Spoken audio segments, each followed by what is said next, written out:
मधुबन के बाबा, मधुबन के बाबा मुरली वाले, आपका क्या कहना, आपका क्या कहना। ओम शांति। आज 2 जुलाई 2022 के साकार मधुर महावाक्य है। आज मीठे मीठे बाप दादा बोले, मीठे बच्चे, माया के प्रभाव से बचने के लिए तुम घड़ी घड़ी अपने सच्चे प्रीतम को याद करो। प्रीतम आया है, तुम सब प्रीतमाओं को अपने साथ वापस घर ले चलने। बाबा ने कहा, मीठे बच्चे, माया के प्रभाव से बचने के लिए तुम घड़ी घड़ी अपने सच्चे प्रीतम को याद करो। प्रीतम आया है, तुम सब प्रीतमाओं को अपने साथ वापस घर ले चले। बाबा ने आज प्रश्न पूछा, कौन सा राज जानने के कारण तुम बच्चे शांति व सुख मांगते नहीं हो? और उत्तर में बाबा कहते कि तुम ड्रामा के राज को जानते हो। तुम्हें पता है कि यह नाटक पूरा होगा, हम पहले शांति में जाएंगे फिर सुख में आएंगे, इसलिए तुम शांति व सुख मांगते नहीं, अपने शांत स्वरूप में स्थित होते हो। मनुष्य तो अपने स्वधर्म को भी नहीं जानते और ड्रामा के राज को भी नहीं जानते, इसलिए कहते हैं कि मेरे मन को शांति दो। अब शांति तो वास्तव में आत्मा को चाहिए, न कि मन को। मुरली का गीत है, प्रीतम आन मिलो। ओम शांति। जैसे शास्त्रों में कोई कोई बात समझ में आती है, उसमें भी गीता में कोई कोई बात ठीक राइट है, वैसे गीतों में भी है। अब प्रीतम अक्षर तो ठीक कहा है, परंतु जियरा बुलावे, जियरा माना शरीर तो बुलाता ही नहीं, जीव में रहने वाली आत्मा बुलाती है, क्योंकि आत्मा ही दुखी है। पतित आत्मा कहा जाता है ना, आत्मा में ही खाद पड़ती है, आत्मा ही सतो प्रधान, आत्मा ही तमो प्रधान बनती है। सच्चा सोना ही फिर झूठा बनता है। ऐसे कभी नहीं समझना कि आत्मा निर्लेप है। मनुष्य समझते हैं आत्मा ही परमात्मा है, इसलिए निर्लेप कह देते हैं। बहुत मूंझे हुए हैं। यह किसकी मत है? रावण की मत। ईश्वर अर्थ जो कुछ भी करते हैं, भक्ति आदि सब ईश्वर से मिलने अर्थ करते हैं। सबकी चाहना ही यह रहती है कि ईश्वर से कैसे मिलें। इनके लिए ही यज्ञ तप दान पुण्य आदि करते हैं, फिर भी ईश्वर तो मिलता नहीं है। अगर ईश्वर मिलता तो तीर्थों पर नहीं जाते। समझो किसी को मूर्ति का साक्षात्कार हो जाता है, परंतु वह भी ईश्वर तो नहीं मिला ना। ईश्वर को सब पुकारते हैं कि हे पतित पावन, हे प्रीतम आओ, क्योंकि आत्मा को दुख होता है। शरीर को चोट लगती है तो आत्मा को दुख फील होता है। आत्मा शरीर से निकल जाती है, फिर शरीर को कुछ भी करो तो आत्मा को कुछ लगता होगा। आत्मा और शरीर कंबाइंड है तो आत्मा को फील होता है। तुम बच्चे जानते हो सत्य में कोई दुख नहीं होता, क्योंकि वहां तो माया का राज्य ही नहीं होता। तुम पुरुषार्थ करते हो स्वर्ग में चलने का, जहां माया नहीं। यह माया का राज्य पूरा होने वाला है। मनुष्य तो बेचारे कुछ भी नहीं जानते, कहते हैं मन को शांति नहीं।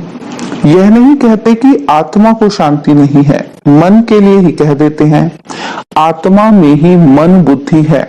आत्मा कहती है कि हमको शांति चाहिए, ऐसे नहीं कि मन को शांति चाहिए, आत्मा शांति चाहती है। यह भी समझते हैं कि हम आत्मा परम धाम से आती हैं। इस शरीर में आत्मा को ऑर्गन्स मिलते हैं। आत्मा कहती है कि प्रीतम आन मिलो, जीरा दुखी है। अब जीव और मन में कितना फर्क है। मन और बुद्धि आत्मा की शक्तियां हैं और यह शरीर ऑर्गन्स हैं। इन बातों को और कोई नहीं जानती। वास्तव में आत्मा का नाम लेना चाहिए, शांति आत्मा को चाहिए। अब आत्मा ऑर्गन्स द्वारा विकर्मों पर जीत पा रही है। ऐसे नहीं कि मन पर जीत पा रही है, नहीं, माया पर जीत पाते हैं परमपिता परमात्मा की श्रीमत से। बाकी मन को शांति चाहिए, यह कहना भी रॉन्ग है। ऐसे नहीं कि मन को सुख चाहिए। आत्मा शांति मांगती है क्योंकि उनको अपना शांति धाम याद आता है। अभी तुम बच्चे आत्मा और परमात्मा के भेद को जान गए हो। बाप कहते हैं कि हे प्रीतमाएं, अपने प्रीतम को घड़ी घड़ी याद करते रहो। प्रीतम भी जानते हैं कि इन पर माया का बहुत वार है। घड़ी घड़ी माया भुलाकर देह अभिमान में ले आती है। आत्मा को पहचान मिलती है, हम शांत स्वरूप हैं। आत्मा का स्वधर्म ही है शांति। स्वधर्म को भूल आत्मा दुखी होकर पुकारती है कि हमको शांति चाहिए, मुक्ति चाहिए। शांति के बाद फिर है सुख। सन्यासी तो ड्रामा के राज को जानते नहीं, शांति देश को भी नहीं जानते। तुमको पक्का पक्का निश्चय है कि हम आत्मा परम धाम की रहने वाली हैं। हमने 84 जन्मों का पाठ बजाया है, अब पाठ पूरा हुआ है। यह आत्मा कहती है कि प्रीतम हमको मिला है। भक्ति मार्ग में सब प्रीतम को याद करते हैं।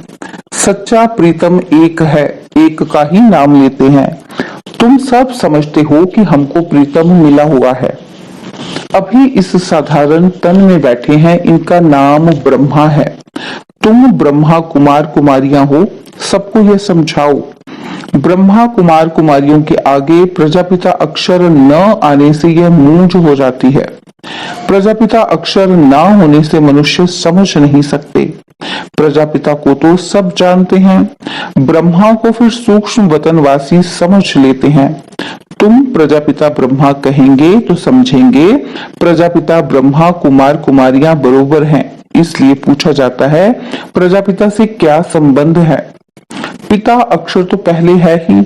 शिव को परमपिता परमात्मा कहते हैं। अब तुम जान गए हो, एक है पारलौकिक पिता, दूसरा है प्रजापिता ब्रह्मा। लौकिक बाप को तो जानते ही हैं। तुमने 3 पिताओं को अब समझा है और कोई दुनिया में नहीं जानते। सत्युग में भी पारलौकिक बाप को नहीं जानते, वहां उनको एक पिता होता है। अब इस संगम पर तुम्हारे 3 पिताएं हैं। तीनों ही पिताएं संगम पर ही हो सकते हैं, फिर कभी हो न सके। एक है ऊंचते ऊंच बाप जिससे वर्षा मिलता है, दूसरा बच्चा ब्रह्मा जिससे बच्चों को अडॉप्ट करता हूँ। ब्रह्मा मुख वंशावली गाए हुए हैं। वह ब्राह्मण लोग सिर्फ कहते हैं हम ब्रह्मा की औलाद हैं, परंतु ऐसा नहीं समझते कि हम ब्रह्मा की मुख वंशावली हैं। वह तो है ही कुख वंशावली। मुख वंशावली सिर्फ इस समय ही होते हैं। शिव के लिए मुख वंशावली नहीं कहेंगे, उनको सब फादर मानते हैं। 3 पिताएं हैं शिव बाबा की और प्रजापिता ब्रह्मा की सब संतान हैं। लौकिक में तो है ही, तो ये पक्का याद करना चाहिए। फिर समझाया जाता है परमपिता शिव बाबा का कोई बाप टीचर नहीं है। यह भी उस बाप को याद करते हैं, वही परम पिता भी है, परम शिक्षक भी है। रोज शिक्षा दे रहे हैं भिन्न भिन्न प्रकार की। तुम जानते हो प्रीतम हम प्रीतमाओं को बैठ समझाते हैं। वही पतित पावन है, हमको ले जाने के लिए आए हैं, दुख से छुड़ाते हैं। जानते हो अब यह दुख की नगरी बदली होकर सुख की होगी। रावण राज्य खत्म होना है, आखिरी मौत तो आएगा जरूर। रावण का बुत भी यहाँ ही बनाते हैं। राम राज्य और रावण राज्य बाप आकर समझाते हैं, इस रावण ने ही तुम भारतवासियों का राज्य छीना है। हार और जीत तुम भारतवासियों की ही होती है। रावण के आने से तुम वाम मार्ग में चले जाते हो, रजो तमो होते होते तमो प्रधान हो जाते हो। रावण को तुम यहाँ जलाते हो। बरोबर रावण राज्य है, बाकी सीता आदि को चुराने की कोई बात ही नहीं है। यह तो राज्य ही रावण का है। सब मनुष्य मात्र रावण के राज्य में है। रावण राज्य में है दुख, राम राज्य में है सुख। राम भगवान को ही कहा जाता है। तुम्हारी बुद्धि वहां चली जाती है और कोई की बुद्धि में यह बातें हैं नहीं। बाप ही आकर पारस बुद्धि बनाते हैं। बरोबर नाम ही रखा जाता है पारसनाथ। वहां भी विष्णु के ही 2 रूप हैं। कितनी गुंजाइश है समझने की। बाप बैठ डिटेल में समझाते हैं। तुम गीत का एक अक्षर सुनने से ही जाग जाएंगे। कोई कोई गीत अच्छे हैं। तुम अब यात्रा पर जा रहे हो, जानते हो रूहानी यात्रा हम ही करते हैं, बरोबर हम सब आत्माओं का पंडा एक ही है। अब तुमको दुख से लिबरेट करके ले जाते हैं। सभी का गाइड वह एक ही है, सबको वापस मुक्ति धाम में ले जाने खुद आते हैं, जबकि इनको सबकी सदगति करने आना ही है। तो जरूर किस रूप में आएंगे ना, घर बैठे इनको आना है। बरोबर शिवरात्रि गाई जाती है। कोई से भी पूछो कि शिव तो निराकार है, फिर उनकी रात्रि कैसे होती है? जिनका नाम और रूप नहीं, फिर उनकी रात्रि कैसे होती है? लिंग भी दिखाते हैं, उनका नाम भी है, रूप भी है, देश भी है, समय भी है, उनकी महिमा भी गाते हैं। सुख का सागर तो जरूर सुख देंगे ना। अभी सब पतित हैं, जो गुणवान है उन्हों के आगे जाकर गाते हैं कि हमारे में कोई गुण नहीं, हम काले हैं। यह काली दुनिया है ना, काले बैंगन में कोई गुण नहीं। काले अर्थात सांवरे, पतित आदमियों में कोई गुण नहीं है। गुण तो जो गोरे हैं, पावन हैं, उनमें ही होंगे। तुम एक बाप से सुनते हो और कोई की बात सुनते नहीं हो। एक दो को यही ज्ञान की पॉइंट्स सुनाओ, रिपीट कराओ। यहाँ जो सुख तुमको मिलता है, यहाँ जो धारणा होती है, वह बहुत अच्छी है। हॉस्टल में थोड़े दिन के लिए आते हो, कोई 4 दिन, कोई 6-8 दिन के लिए आते हैं। वह बैठ बाप से सुनते रहते हैं। यह निश्चय हो जाए कि हम माता पिता के साथ घर में बैठे हैं। यह ईश्वरीय घर है। दर कहो व घर कहो, बात एक ही है।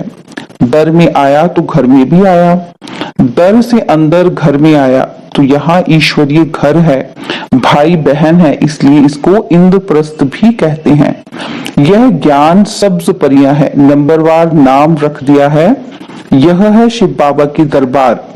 यहाँ से तुम बाहर जाते हो तो तुम्हारी अवस्था में रात दिन का फर्क पड़ जाता है। सर्विस पर जाने वालों की बुद्धि में यह रहता है कि सर्विस करें। ड्रामा चक्र को भी समझाना बहुत सहज है। हम अब तैयारी कर रहे हैं, बाबा हमें लेने के लिए आए हैं। बैग बैगेज तैयार करना है। बाप को पुराना कखपन देते हैं और बाबा बदले में सब सोना देते हैं। ज्ञान मानसरोवर में तुम डुबकी लगाते हो। यह है पढ़ाई की बात, जिससे तुम स्वर्ग की परी बन जाते हो। बाकी परी और कोई चीज नहीं, पंख आदि नहीं है। वहां के महल जेवर आदि कैसे अच्छे होंगे। अभी माया ने पंख तोड़ डाले हैं, उड़ नहीं सकते। यह समझने की बात है। समझाया जाता है आत्मा जैसे रॉकेट है। रॉकेट ऊपर में जाते हैं तो समझते हैं खुदा के नजदीक जाते हैं। अब खुदा वहां कोई बैठा है क्या? यह सारी पलटन आत्माओं की जाती है। बुद्धि में आना चाहिए बाबा हमारा पंडा है। ढेर की ढेर आत्माओं को ले जाते हैं। बाप कहते हैं मेरा काम ही यह है, मैं सहज राजयोग और ज्ञान सिखलाता हूँ। मैं नॉलेजफुल हूँ, मैं आता तो हूँ ना। इनमें बैठ तुमको अपना परिचय देता हूँ। जैसे तुम्हारी आत्मा में 84 जन्मों का पाठ है, तो मेरे में भी पाठ है जो मैं रिपीट करता हूँ। तुम्हारा पाठ जास्ती है, मैं तो आधा कल्प के लिए वानप्रस्थ में बैठ जाता हूँ। तुम्हारा ऑलराउंड पाठ है। कहते हैं कि भगवान को प्रेरणा आई सृष्टि रचने की, समझते नहीं है। बाप कहते हैं मेरा पाठ आता है तो मैं इस साधारण तन में आकर तुमको राजयोग सिखलाता हूँ। मैं गर्भ में तो आऊंगा नहीं, जरूर मनुष्य तन में ही आकर राजयोग सिखलाऊंगा या कच्छ मच्छ में आऊंगा। मैं पतित को पावन कैसे बनाता हूँ यह भी तुम जानते हो। शिक्षा बैठ देता हूँ। परमपिता परमात्मा आकर सहज राजयोग और ज्ञान सिखलाकर विश्व का मालिक बनाते हैं। इनको जादूगर भी कहते हैं क्योंकि नरक को स्वर्ग बना देते हैं। तुमको सारा राज अच्छी रीति समझाते रहते हैं। सृष्टि का विनाश कैसे होगा, यह आपस में कैसे लड़ेंगे, रक्त की नदियां कैसे बहेंगी, फिर दूध घी की नदियां बहेंगी, यह बाप बैठ समझाते हैं। पांडव लड़ते हैं क्या? बाप कहते हैं देह अभिमान छोड़ मामिकम याद करो तो अंतमति सो गति हो जाएगी। तत्व योगी समझते हैं कि हम ब्रह्म में लीन हो जाएंगे। परंतु ब्रह्म में लीन अथवा ज्योति में कोई समाते नहीं है। बाप कहते हैं मन मना भव, सिर पर बोझा बहुत है, याद से ही विकर्म विनाश होंगे, नहीं तो धर्मराज द्वारा बहुत सजाएं खानी पड़ेगी। हमको तो बस शिव बाबा की याद में जाना चाहिए। अगर बहुत समय से याद नहीं करेंगे तो पिछाड़ी में वह अवस्था नहीं रहेगी। बहुत सन्यासी लोग भी ऐसे बैठे बैठे जाते हैं। भक्तों की महिमा भी कोई कम नहीं है, फिर भी पुनर्जन्म तो सबको लेना ही है। अब बाप कहते हैं हम सब आत्माओं को साथ ले जाऊंगा। रात दिन यही चिंता रहे कि कैसे बाप का परिचय दें। अच्छा, मीठे मीठे सिकिलदे बच्चों प्रति माता पिता बाप दादा का याद प्यार और गुड मॉर्निंग। रूहानी बाप की रूहानी बच्चों को नमस्ते। हम रूहानी बच्चों की रूहानी बाप दादाजी को दिलवा जान सिकवा प्रेम से नमस्ते। ओम शांति। प्यारे बाबा, मीठे बाबा, मेरे बाबा, शुक्रिया बाबा, शुक्रिया बाबा, शुक्रिया बाबा। धारणा के लिए मुख्य सार है, पहला पॉइंट है, एक बाप से ही सुनना है और कोई से कोई बात नहीं सुननी है। ज्ञान ही मुख से रिपीट करना और कराना है। सेकंड पॉइंट है, बाप के साथ वापस जाना है, इसलिए पुराना कखपन दे बैग बैगेज ट्रांसफर कर देना है। सबको बाप का परिचय मिल जाए, इसी एक चिंता में रहना है। बाबा ने आज वरदान दिया, सदा सर्व प्राप्तियों की स्मृति द्वारा मांगने के संस्कारों से मुक्त रहने वाले संपन्न व भरपूर भव। सदा सर्व प्राप्तियों की स्मृति द्वारा मांगने के संस्कारों से मुक्त रहने वाले संपन्न व भरपूर भव। एक भरपूरता बाहर की होती है, स्थूल वस्तुओं से, स्थूल साधनों से भरपूर, लेकिन दूसरी होती है मन की भरपूरता। जो मन से भरपूर रहता है उसके पास स्थूल वस्तु या साधन नहीं भी हो, फिर भी मन भरपूर होने के कारण वे कभी अपने में कमी महसूस नहीं करेंगे। वे सदा यही गीत गाते रहेंगे कि सब कुछ पा लिया। उनमें मांगने के संस्कार अंश मात्र भी नहीं होंगे। स्लोगन है, पवित्रता ऐसी अग्नि है जिसमें सभी बुराइयां जलकर भस्म हो जाती हैं। स्लोगन, पवित्रता ऐसी अग्नि है जिसमें सभी बुराइयां जलकर भस्म हो जाती हैं। ओम शांति।